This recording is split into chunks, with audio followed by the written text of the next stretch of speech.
Mbote ndeko Mopansango.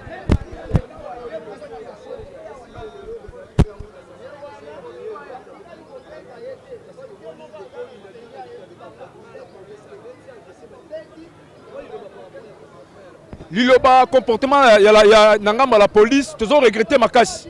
Toujours ébatté avant Kabila et après Kabila. Toujours éviter si peut-être la police n'a pas soit infiltrée. Parce que tant Tozoya, to les qui n'a bestance nyonso. To combi justement dans la police dans le marché de la liberté, aux en face à la station. To moni provocation ya policier. Azali ko provoquer militant na biso. Alors militant bayaki po balongola militant na biso na maboko ya policier ndé directement bandi ko beta ba balle réelle s'il vous plaît. Ba balle réelle na nzoto. Na milice oyo tozo réclamer plusieurs blessés. Oyo ba militant na biso bazana na hôpital différent oyo za masina non identifié to kalaté tozo identifier bango na ba arrestation oyo bakangi 15 militants na biso yango en tant que coordonnateur adjoint Ligue des jeunes SID Tchangou to pesi bango 48 heures babimisa ba militant na biso tozali non violent to sali activité zalaki pour l'arrivée du président Eli Martin Fayulu to bandai koloba pour la cohésion nationale pour la boyokani. To sali marchité pour insulter quelqu'un. To sali marchité pour mais to sali marche zalaki juste pour mobiliser les gens, pour mobiliser la population pour l'arrivée de notre président de Martin Fayulu. Yango toujours déclaré, toujours déployé dans le comportement oyo policier. Oyo on créer insécurité pour rien. Insécurité c'est na est, insécurité c'est na bandu nukuna. Kotoba teke entre conflit teke yaka. Chaque jour. Mais on créer insécurité dans la ville. Pourquoi on crée insécurité? Alors que on doit marcher dans Kimia Nyonso. En tout cas, on déployer dans le comportement des policiers. Va changer de manière de faire dans Bango. C'est très important. Hein? Tout ça, Bango le côté. Tout ça, il y a un itinéraire bien précis. En plus, tout ça, il y a un document. Un document, bazu document, bakati document, na document, il y a une tablette. Na écoute, bazu, il y a un porte-monnaie. Donc, tu as évité. Tozo kende wapi biso tozo souffrir biso na bino tozo souffrir tozo kende wapi zali tokoloba pona dictature oyo tozo mona na Congo oyo ezalaki na époque ya Mobutu na époque ya Kabila le fils Tshisekedi azali kosala dictature koleka même bato bazalaki ba roi en Afrique biso toza na document na biso na maboko tobimi na nzela boko senga coalition nationale kotambola ko préparer arrivée à mokonzi Martin Fayulu Madidi mais sibitima tomoni ben civique ya ba policier lelo Congo ndezali mboka oyo Tshisekedi ndabombi Congo biso toza ba militaire SID to bibi na nzela pona ko réveiller conscience ya jeunesse ko interpeller jeunesse ke Tshisekedi abomi Congo Tshisekedi ateki Goma ateki Est Tshisekedi akaboli a diviser Congo par tribaliste Tshisekedi a fingi ba Congolais alobi ba n'importe quoi na TV. Yango to telemi lokola mutu moko ndenge président Eli Martin a s'adressa qui na discours le 30 juin. To yebisa ba Congolais mokola le 31 août. To zala na aéroport ya Njil na Kinshasa pour accueillir président Eli Martin Fayulu. Mais to zali ko senga boy. Tshisekedi yo za na problème na ba Congolais. Oza na problème na Martin Fayulu te. Oza na problème na biso ba Congolais. Aux la compte à rendre na tous les Congolais. Yondo bomi Congo, bongote bongote. Bongote bongote. Nala bomi Congo. Nala bomi Congo. Loko la Tshisekedi de bomi Congo, président Fayulu Lobaki non à la dictature. Non à la fraude électorale. Bissonion soto sengi coalition nationale. Toboyi ba dictateur, toboyi ba fossoyeur du pouvoir. Tolingi jeunesse union sur le Congo to telema lokola mutu moko ndenge président Martin Lobaki pona komona délibération Congo et peut to sengi boy 48 heures mais c'est Félix Tshisekedi na commandant o ya Kinshasa na commandant major ya Tchangu bazwa ba prééminence ya kobimisa bandeko na biso plus de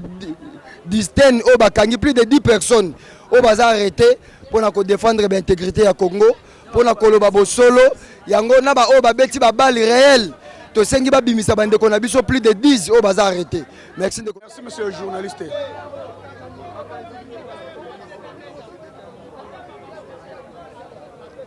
OK, yango no esala biso étonnamment pe abilili il faut lakisa ngomboka mobimba et lakisa ke bato ba yebe loko te balingo banga mingi biso to bimi na nzela toke ko yiba te toke ko bunda te toke ko menacer mutu te tozo sala carnaval ya ko yamba mwana mboka réellement le président lui obino le baga teye aza opposant faible mon opposant faible yana apiaka polota apiaka loko te bio tozo bima tozo sala carnaval na ba propre fond na biso to yamba mokonzi na biso to c'est la bonne arrivée na et bon retour na mboka na ye to leki commune ya Kimbancheke basoda bazalaki wana ni eloko esalami te toko to leki commune ya Masina eloko esalami te to bimi to bandi komata tozoke justement na liberté baleki bazokanga badiproge mosusu bazalaki wana basangai na bapolisier wana babandi komenase biso kobeta masasi bakangi bato na biso so 4 bo bakangi plus de 4 bakangi bango dale pamba bakanga mutu oya yibi bakanga mutu oya fingi bakanga mutu oya sali trouble soki ezaki eloko moke ya mabeto nini leta yebi yango totoni te mbeto to bakinga tia ma ya moto na nzela me batie eloko te ezaka festival na biso baparti tosebisa président li oh vérité na désir na bimi lelo na misu ya bato yebiki aza maboko pembe aza uniquement mpona nsima ya peuple bino omenase biso en plus major ya commune major ma à l'aise un peu bien po ogangeli nde basoda lobi bango bayaki te babundi te eloko te bakotie badocument na bango na commune na biso commune ya Kimbancheke bazosala carnaval na bango mpona kozela arrivé ya mokonzi ya mboka azoya me bino omenase bango mpona nini yo policier moyindo moto bandi vu ya moyindo ya munene wana moyindo oyo bandi vu ya zalaka ya bongo kokima te biso mpe tokolemba kosala carnaval te lobi bokomona biso lobi kuna bokomona biso chaque jour bino omenasaka biso mbwa soki yo mkono beti elo ya kimi lobo beti ya kimi lobi kuna beti ye suka alinga swa mo mkono na ye leo bozoluka makambo biso oluki bakamu te toluki problème te nasi na suki na parole papa major ya commune benda ba policier no matoi benda ba policier matoi oyo eza peuple congolais bazo souffrir eza intérêt na yo na ya peuple oyo azotambola na nzela soki yo komo luka okota okoma infiltré etali yo oyo eza peuple congolais Mobutu aloba oyo koya eya me ere yaki azwaki ta ya kotelema te soi-disant gouverneur à Villa Kinshasa mibenda matoi arrivé ya Martin Fayulu mokonzi ya mboka eza le 31 benda ba policier na yo nyonso matoi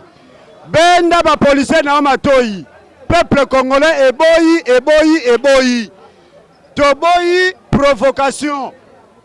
toboyi provocation arrivé à présent ya peuple congolais oya vota akoya kokita le 31 siko biso toboyi na biso mobulu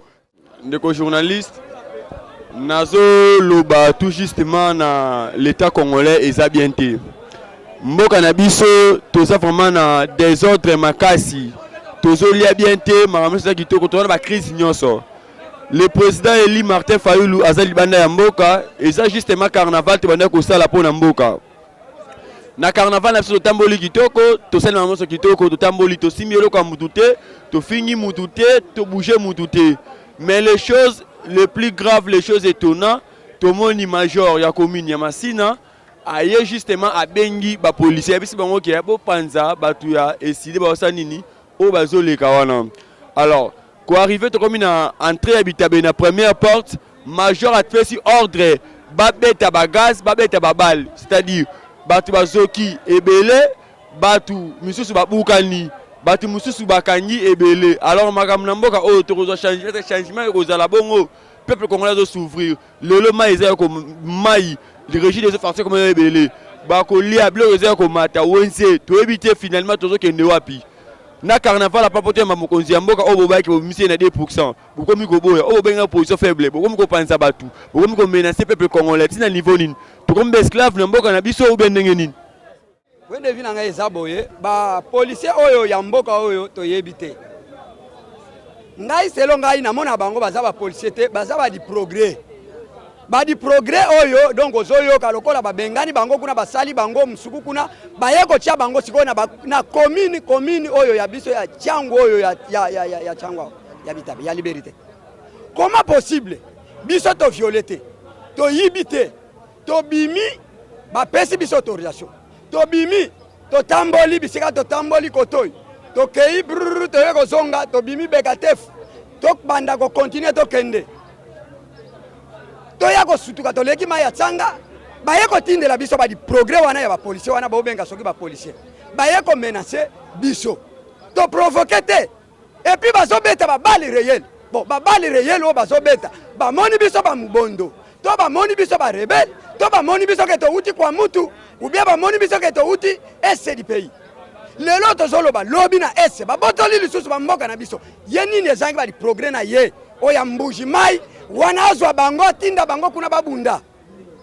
ye doga moni kaka biso papa toko tika te turu wana na lekaka na lobake ba di progrès wana soki bazoluka ke to bunda bango na biso peuple batia jour to lobaka batia jour même bako bandoko profitaka te eri to kolobaka non to sala boye to bima na nzela pona passe bango ba ya ko profiter non tant ya bitumbe zalaka bango nde bato bazana besoin ya ko bunda puisque bango balingi ba récupérer Congo mobimba kaka IDPS na ili progrès na fese Félix Antoine Tshisekedi ba récupérer to lobaki batia jour oyo bango ba moni ke to ko bunda c'est-à-dire biso pe to ko ya na temps ya ko bunda mais oyo ezake ya balabala batika biso libre to sala mobilisation to yebisa peuple congolais que président na yo oyo yo vota président Eli Martin Fayulu azoya mokolo ya samedi oyo wana to ko banda c'est-à-dire le 31 mutu nyonso ayeba boke yamba mokonzi na ye ndenge to mesana oyo ba grimace nini babandeli biso soki ba grimace oyo balandi yango lisusu bayeba ke bango na biso et puis ba policier wana to yebi bilongi na bango to yebi bango moko bandakala abanda biso aza munene boyo aza muluba aza pe di progrès tout moko bakanganga na mona ye na butu na biro ba di progrès oyo eza na Bitabe awa en face na mona bango mais na butu akokende na di progrès asali mbeba bomi batu asali banlèvement asali nyonso ayibi na moya baye kozwa ye lisusu bazongise na commune turu wana kaka na Bitabe na mona scène na mona scène chikata na butu akei ayibi na tongo aye na bato biro de bafongola na Pascal na teni bazo pese promesse yoni lokolo zate mouvement esilikende rapide longola baboro yaka ye palobi na zoya bon juste soda moko ko sa ko jouer combien de rôle na mboko yo moni mboka na biso monsieur journaliste côté ba komi ko memango esali donc esali biso nyonso pasi esali biso nyonso pasi mutu moko ko libérer peuple moko se libérer na ba façon na ye donc toza ba Rwandais te ba étranger te to kende pe ko finga mutu te so to lobi Tshisekedi ando bomi mboka ezaka rappel mutu nyonso ayebi yango eza rappel to rappeler so te so Tshisekedi 5 ans osalelo te moyibi na moyibi biso tout oyebi donc to yebi te so ka osala tourisme na Congo aye manger là donc moi to lobi eza te moi to lobi donc ba comment imposer biso na ko yamba mutu ko mi passe ba beto so ki 3% po ezaki 5 balongola 2%. Tika biso to ke benga 2% na biso to ke yamba président na biso donc to kende ko finga mutu te to kende menacer mutu te mais o ba sa biso ça donc na habité na façon ni ko expliquer on donc ba ninga biso ba kangami ba torti ba beti pe ba misu ça li pas si vraiment